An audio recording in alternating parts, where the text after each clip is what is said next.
এই পৃথিবীর বুকেই রয়েছে সাপেদের একটা আস্ত স্বর্গরাজ্য।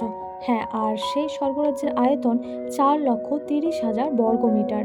ব্রাজিল থেকে সমুদ্রপথে 33 কিলোমিটার দূরে অবস্থিত সাপেদের এই স্বর্গরাজ্যের নাম ইয়াদা কোয়েমাডা গ্র্যান্ডে। এটা একটা মস্ত বড় আইল্যান্ড, যেখানে শুধু সাপেরাই বসবাস করে। হ্যাঁ, সাপ ছাড়াও গোটা আইল্যান্ডে কোনো মানুষের অস্তিত্ব পাবেন না আপনি।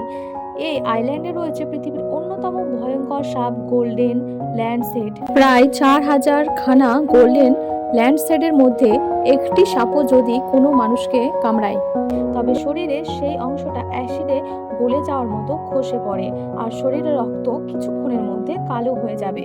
বলা হয় বহু শতাব্দী আগে এই আইল্যান্ডের নিচে নাকি জলদস্যুরা তাদের খাজানা লুকিয়ে রেখে গেছিল, আর পাহারা দেওয়ার জন্য ছেড়ে গেছিল 1,000 সাপ। তাহলে কি এই আইল্যান্ডে আজ অব্দি কোনো মানুষ পা রাখেনি? রেখেছে।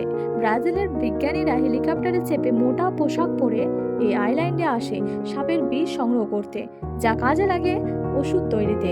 এছাড়াও বহু চোরার শিকারীরা এখানে আসে ল্যান্ডসেট সাপ চুরি করতে। ব্ল্যাক মার্কেটে যার দাম $30,000, অর্থাৎ প্রায় 27 লক্ষ টাকা।